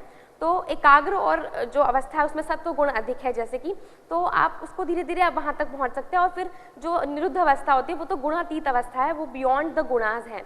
तो कल्याण के लिए और स्वास्थ्य के लिए आपके त्रिगुणों का बैलेंस होना चाहिए। तो हमें इन गुणों को बैलेंस करना है, हमें देखना है कि हमारे अंदर कौन सा गुण ज़्यादा है और उसके अनुसार हमें जो है अपने ऊपर कार्य करना है। अगर हम योग में स्वास्थ्य की बात करें तो भगवत गीता में जो ये मेंशन है कि जो योग है वो समता है, समत्वम योग उच्यते, सिद्ध सिद्धो समभूत्वा समत्वम योग उच्यते, यानी सिद्धि हो असिद्धि हो, लाभ हो हानि हो, जय हो पराजय हो, कैसी भी स्थिति हो आपका मन जो है वो उसमें स्थिर हो, सभी में समान हो। तो यही समता जो है वो योग है। आपको कोई फर्क नहीं पड़ रहा है कि आप सक्सेसफुल हो रहे हैं या फेलियर आपको मिल रहा है, लाभ हो रहा है, हानि हो रही है, आपको पता है ये सब जो है ये मोमेंट्री है, ये सब चेंजिंग है, ये कभी भी चेंज हो सकता है, अनित्य है। तो उसमें आपके अंदर कोई चेंज ना आए। तो ये अगर आप स्थिति को प्राप्त कर लेते हैं तो आप स्वास्थ्य को प्राप्त कर सकते हैं। तो आपको इसकी तरफ अग्रसर होना चाहिए। और योग में कर्मसु कौशलम का भी जो है परिभाषा दी गई है श्री भगवत गीता में कि आप कर्मों में कुशलता ही योग है। अगर जो भी आपका कर्म है, जो भी आपकी रिस्पॉन्सिबिलिटी है, आप उसको कुशलता से कर रहे हैं। अब ये कर्मों में कुशलता आएगी कैसे? कर्मों में कुशलता आएगी निष्काम भाव से कर्म करके, कि आपका जो भी कर्म है वो आप उसे करें और फल की इच्छा ना करें। आप ये मत सोचें कि मैं ये काम करूँ तो मुझे ये मिल जाए, वो काम करूँ तो वो मिल जाए। जो भी आपका कर्म है आप उसे निष्काम भाव से करें और उसके फल को जैसे आप ईश्वर पे अर्पित कर दें। जैसे हम मंदिर जाते हैं तो भगवान को पुष्प अर्पित करते हैं, इसी प्रकार जो है आप सोचें कि मैंने अपना कर्म किया और ईश्वर को अर्पित कर दिया। अब जो फल की आप इच्छा नहीं रखेंगे तो जो भी आपको मिलेगा वो प्रसाद है। तो अपना सर्वश्रेष्ठ करें, फल की इच्छा ना करें। ये कर्म में अगर कुशलता ऐसी आ जाए तो यही योग है। अब योग में पंच क्लेश का जो है कॉन्सेप्ट है कि हम सभी जो है हमारे अंदर पंच क्लेश हैं। ये पंच क्लेश क्या है? अविद्या, अस्मिता, राग, द्वेष, अभिनिवेश। तो हम सभी का जन्म इन्हीं क्लेशों के साथ हुआ है। और ये क्लेश जो होते हैं जब वातावरण के साथ, जैसा कि कल भी हमने बात की थी, जब वातावरण के साथ ये क्लेश जो हैं वो मिल जाते हैं, हमारे में आधिक्य हो जाता है उनका, तो तरह तरह के मानसिक रोग जो होते हैं वो उत्पन्न होते हैं, चित्त वृत्तियों का निर्माण होता है इन्हीं से। जो हमारे पंच क्लेश हैं वो संरचनात्मक दोष है, इन्हें हमें पूर्ण रूप से समाप्त नहीं कर सकते। हमारा जन्म इन्हीं के साथ, तो इनको हम वीक कर सकते हैं, इनको पूरी तरह से खत्म तो नहीं कर सकते हैं। किसके द्वारा? कल भी हमने बात की थी क्रिया योग की प्रैक्टिसेस के द्वारा, जिसमें कि तप, स्वाध्याय और ईश्वर प्रणिधान की बात आती है। तप करके, स्वाध्याय करके, यानी जो आपके स्पिरिचुअल स्क्रिप्चर्स होते हैं उनका अध्ययन करके, स्वयं को जानने की कोशिश करके, और ईश्वर प्रणिधान यानी सरेंडरिंग एटीट्यूड टुवर्ड्स गॉड, उसके द्वारा हम जो है इन क्लेशों को वीक कर सकते हैं। इसके लिए बहुत ज़रूरी है कि हम पहले यौगिक जीवन शैली अपनाएं। यौगिक जीवन शैली में बात आती है आहार, विहार, विचार और आचार की, कि हमारा आहार कैसा हो। जैसे कि हमारे हठ यौगिक ग्रंथ में लिखा है, हमारा भोजन कैसा होना चाहिए? सुस्निग्ध मधुराहार, चतुर्थांश विवर्जते, भुजते शिव संप्रीते, मिताहार सा उच्चते। हमारा भोजन होना चाहिए सुस्निग्ध, स्निग्ध होना चाहिए, मधुर होना चाहिए, उसका नेचुरल टेस्ट होना चाहिए। चतुर्थांश विवर्जते, 1/4 जो है हमें अपना हमेशा पेट खाली छोड़ देना चाहिए ताकि प्रॉपर्ली फूड डाइजेस्टेड हो, एयर की प्रॉपर मूवमेंट हो। भुजते शिव संप्रीते, हमें भोजन इस प्रकार लेना चाहिए जैसे हम भगवान शिव को अर्पित कर रहे हैं। इस प्रकार का हमारा आहार, और भगवत गीता में भी मेंशन है कि हमें सात्विक आहार लेना चाहिए। रस्या स्निग्धा स्थिरा हृदा, जो रसयुक्त हो, स्निग्ध हो, स्थिर, मन को स्थिर करने वाला हो, हृदय को भाने वाला हो, क्योंकि वो क्या बढ़ाता है? आयु, बल, सत्व, आरोग्य, सुख, प्रीति, विवर्धना। वो हमारी आयु बढ़ाता है, बल बढ़ाता है और सत्व बढ़ाता है, सुख प्रीति बढ़ाता है हमारे अंदर। इस प्रकार का हमें आहार लेना चाहिए। एक बार क्या हुआ कि एक व्यक्ति एक योगी के पास गया और उसने बोला कि मुझे मोक्ष का मार्ग बताएं, कि मोक्ष का क्या मार्ग है। तो उन्होंने उससे बोला कि ऐसा करो, तुम एक दिन का व्रत रखो, भोजन मत करो, कल आना। तो ठीक है, उसने व्रत रखा और वो अगले दिन आया। फिर उसने बोला कि मुझे गुरुजी जो है मोक्ष का मार्ग बताइए। उन्होंने कहा एक और दिन व्रत रखो। तो इस प्रकार 2-3 दिन उन्होंने प्रॉपरली उससे व्रत रखने के लिए कहा उस व्यक्ति को।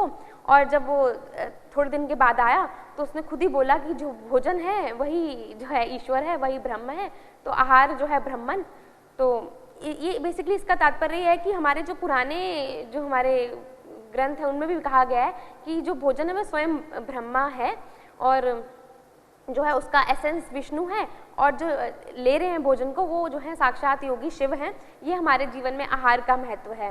तो जैसा हमारा आहार होता है वैसे ही हमारा मन होता है। फिर बात करते हैं विहार की। विहार मतलब जनरली वैसे तो होता है walk, in Jainism and Buddhism it means walk, कि चलना। और ऐसा माना जाता है स्पेशली इन जैनिज्म कि इंसान को हमेशा चलते रहना चाहिए, क्योंकि अगर वो कहीं पे रुक गया तो वहाँ पे वो उसकी आसक्ति वो अटैच हो जाएगा वहाँ से। तो वैसे भी अगर आप देखें कि चलना बहुत अच्छा उपाय है शरीर को स्वस्थ रखने के लिए भी, पर यहाँ विहार का जो अर्थ है वो रिक्रिएशनल एक्टिविटीज़, क्रीड़ा, यानी जो भी आपके शौक़ हैं, हॉबीज़ हैं, वो इंसान को उसके लिए समय निकालना चाहिए। ऐसा नहीं है कि हम हर साल में एक बार बस जो है वो पिकनिक पर जा रहे हैं, वो विहार हो गया, या सिर्फ दिन में पूरे हफ्ते में आपने कोई एक दिन आपके पास समय निकला। रोज़ थोड़ा थोड़ा समय हमें अपने विहार यानी कुछ ना कुछ जो आपको पसंद है, चाहे आपको सिंगिंग पसंद हो, चाहे आपको डांसिंग पसंद हो, आपको कुकिंग पसंद हो, पेंटिंग पसंद हो, उसके लिए समय निकालना चाहिए। और रिलैक्सेशन के लिए भी, प्रॉपर विश्राम के लिए भी आपके समय होना चाहिए। विहार के अंतर्गत विश्राम भी आता है, प्रॉपर्ली रोज़ रेस्ट करना भी बहुत ज़रूरी है। आजकल के समय में लोग क्या कर रहे हैं, वो पैसा कमाने के लिए दिन रात जाग रहे हैं, वो अपने लिए विश्राम का भी उनके पास समय नहीं, अपने लिए थोड़ा सा भी समय अपने लिए नहीं निकालते हैं। तो अगर इस प्रकार आप अपने लिए समय नहीं निकालेंगे तो भी आप शारीरिक रूप से, मानसिक रूप से स्वस्थ नहीं रह पाएंगे। और उसके बाद हम बात करते हैं विचार की। तो एक पॉजिटिव सोच होनी बहुत ज़रूरी है, एक सही विचार होना बहुत ज़रूरी है। नेगेटिव सोच जो है इंसान की वो उसे कहीं भी पहुंचा सकती है। इसके बारे में भी एक स्टोरी मुझे याद आती है जब हम विचार की बात करते हैं कि एक व्यक्ति एक बार एक पेड़ के नीचे बैठा, तो हुआ क्या कि उसने कुछ सोचा कि हे भगवान अभी कहीं से पानी आ जाए, तो वो पानी आ गया।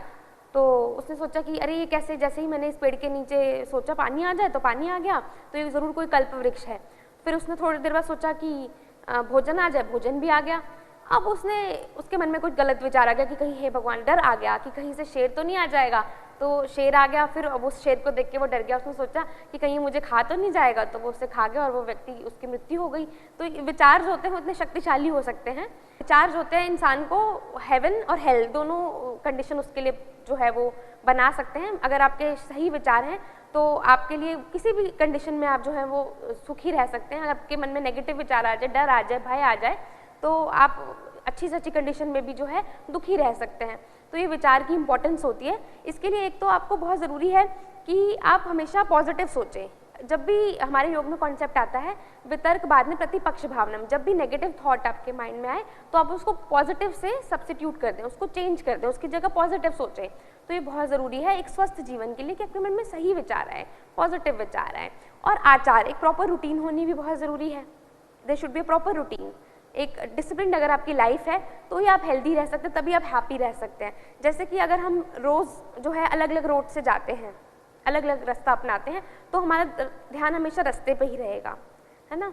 बट होगा क्या, अगर हम एक ही रोड से रोज जाते हैं तो उस समय हम कुछ सोच सकते हैं, हमें पता है कि हमें इस रास्ते से जाना है। तो अगर आपकी प्रॉपर जो रूटीन होगी, प्रॉपर डिसिप्लिन होगा आपकी लाइफ में, तो आप कुछ कंस्ट्रक्टिव वर्क कर सकेंगे। अगर आपकी रोज़ ही रूटीन चेंज होगी तो आप उसमें ही लगे रह जाएंगे। तो प्रॉपर आचार होना बहुत ज़रूरी, प्रॉपर डिसिप्लिन्ड लाइफ होनी बहुत ज़रूरी है।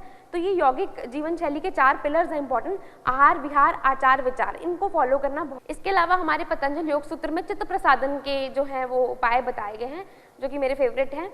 मैत्री, करुणा, मुदिता, उपेक्षा नाम, सुख दुख पुण्य अपुण्य विषयाणाम भावनात् चित्त प्रसादनाम। अर्थात जो सुखी है उसका मैत्री का भाव रखें। इसका मतलब ये नहीं है अमीर गरीब, इसका मतलब है सबके प्रति मैत्री का भाव। सुखी व्यक्ति के प्रति आप मैत्री भाव रखें।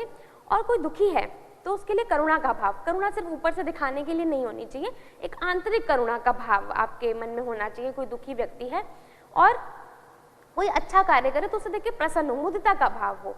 जो पुण्य कर्म कर रहा है, आजकल होता कि अच्छा काम करता है, लोग पहले उसकी टांग खींचते कि अरे ये कैसे अच्छा काम कर रहा है। हमें खुश होना चाहिए और हमें भी अच्छा कार्य की तरफ तत्पर होना चाहिए, ना कि हमें ईर्ष्या और द्वेष की भावना रखनी चाहिए। और उपेक्षा का भाव, जो कोई गलत कार्य करे उसके लिए कंप्लीटली आप जो है उपेक्षा कर दें। उसकी उपेक्षा का अर्थ यहाँ पे ये है कि एक तो आप उससे दूरी बनाएं और दूसरा ये कि उसके बारे में बात भी ना करें, ज़्यादा अधिक सोचे भी ना उस व्यक्ति के बारे में। तो ये चित्त प्रसादन तो बहुत ज़रूरी है। मैत्री, करुणा, मुदिता, उपेक्षा को अपने जीवन में अपनाएं। अब स्वास्थ्य जीवन और कल्याण के लिए जो हमारे अष्टांग योग के सिद्धांत हैं, जैसे कि यम, नियम, आसन, प्राणायाम, प्रत्याहार, धारणा, ध्यान, समाधि। तो जब यम और नियम की जहाँ हम बात करते हैं तो जो यम है वो हमारे सामाजिक डिसिप्लिन जो है उसके सार्वभौमिक सिद्धांत हैं कि कैसे हमें अहिंसा का पालन करना चाहिए। अहिंसा सिर्फ हमारे एक्शंस में ना हो, हमारे जो वचन हैं उनमें भी, बोलने में भी अहिंसा होनी चाहिए, हमें मीठा बोलना चाहिए और हमारी सोच में भी जो है हमें सोच के भी हमें कुछ नेगेटिव नहीं सोचना है किसी के बारे में, और सत्य, हमेशा ट्रुथफुलनेस को फॉलो करना है। अस्ते, चोरी नहीं करना और फिर ब्रह्मचर्य का पालन करना, अपने सेंसेस पे कंट्रोल होना चाहिए। अपरिग्रह, कि चीज़ों को इकट्ठा करने की प्रवृत्ति, आजकल लोगों में बहुत ज़्यादा चीज़ों को इकट्ठा करने की प्रवृत्ति आ गई, वो नहीं होनी चाहिए। हमें दान की तरफ बल्कि तत्पर होना चाहिए, अगर हमारे पास एक्स्ट्रा है तो हमें दान देना चाहिए। और इसके अलावा हम नियम की बात करें तो ये हमारा पर्सनल कोड ऑफ कंडक्ट होता है कि हमें शॉर्ट्स को फॉलो करना है, यानी शारीरिक और जो शरीर की एक्सटर्नल इंटरनल दोनों ही सफाई इसके अंतर्गत आते हैं। संतोष होना चाहिए, संतोष परम सुख है। कहते हैं जो व्यक्ति अगर वो लाइफ में संतुष्ट है तो सबसे सुखी है। एक गरीब व्यक्ति भी जो होता है वो भी संतोष उसको पा सकता है, सुखी रह सकता है। और कई बार ऐसा होता है एक व्यक्ति जिसके पास सब कुछ है पर जीवन में संतोष ना, वो भी दुखी रहता है। तो तप और तप जो है हमें करना आना चाहिए, जैसी भी परिस्थिति हो उसके हिसाब से रहना आना चाहिए। स्वाध्याय, खुद को जानने का प्रयास होना चाहिए, जितने भी हमारे स्क्रिप्चर्स हैं उनको पढ़ने की आपके अंदर इच्छा होनी चाहिए, अपने आप को जानने की कोशिश करनी चाहिए। और ईश्वर प्रणिधान, यहाँ पे क्रिया योग में भी ईश्वर प्रणिधान के बारे में बात आती है, इसी प्रकार जो अष्टांग योग में भी ईश्वर प्रणिधान, यानी ईश्वर प्रणिधान बहुत इंपॉर्टेंट है स्वस्थ जीवन और कल्याण के लिए। अगर आप सब कुछ ईश्वर पर समर्पित कर दें, सब कुछ ईश्वर पे छोड़ दें, सरेंडरिंग एटीट्यूड आपके अंदर आ जाए, तो वैसे ही आपको तनाव कोई रहेगा ही नहीं अगर आप सब कुछ ईश्वर पे छोड़ देंगे तो। इसके बाद आसन जो है स्थिर सुखम आसनम, वो शरीर को भी स्थिर करते हैं और सुख जो है सुख स्थिति है एक, जिसमें आप कंफर्टेबल भी हैं और आप स्थिर भी हैं, और ये आपके शारीरिक मानसिक द्वंद्वों को दूर करते हैं। इसमें आप क्या करते हैं, प्रत्यन शिथिल्य अनंत समापत्ति, प्रत्यन की शिथिलता और अनंत समापत्ति के द्वारा आप एक ऐसी स्थिति में पहुंचते हैं जहां कोई भी द्वंद्व नहीं रहता है। फिर प्राणायाम जो होता है वो बेसिकली उसमें आप श्वास के द्वारा मन को कंट्रोल करते हैं। फिर प्रत्याहार द्वारा आप सेंसेस को इन्वर्ट करते हैं। फिर धारणा द्वारा मन को कॉन्सेंट्रेट करते हैं और ध्यान तक पहुंचते हैं और समाधि तक भी पहुंच सकते हैं। तो समाधि तक तो फिर एक बड़ी यात्रा हो गया, पर अगर आप यम नियम आसन प्राणायाम प्रत्याहार धारणा ध्यान का अभ्यास करें तो आप स्वास्थ्य और जो कल्याण है ये उसके बेसिकली साइड बेनिफिट है अगर आप अष्टांग योग को फॉलो करें। तो इस प्रकार योग के सिद्धांत आहार विहार आचार विचार और चित्त प्रसादन के उपाय, मैत्री करुणा मुदिता उपेक्षा, अष्टांग योग जो हैं उनको फॉलो करके यम नियम आसन प्राणायाम प्रत्याहार धारणा ध्यान समाधि, तो इसके द्वारा आप जो है वो स्वास्थ्य और कल्याण की प्राप्ति अपने जीवन में कर सकते हैं। तो आज का जो है व्याख्यान सत्र हम यहीं पे समाप्त करते हैं। व्याख्यान सत्र का अंत जो है वो शांति पाठ के साथ।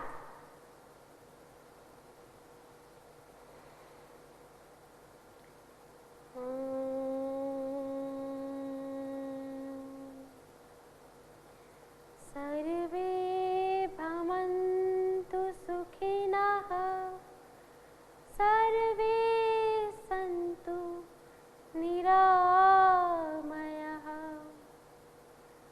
सर्वे भद्राणि पश्यन्तु, मा कश्चित् दुःखभाग् भवेत्, मा कश्चित् दुःखभाग् भवेत्, मा कश्चित् दुःखभाग् भवेत्।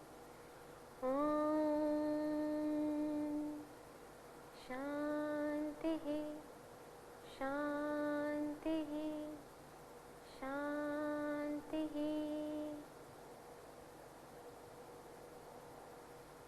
धन्यवाद। आपका दिन मंगलमय हो।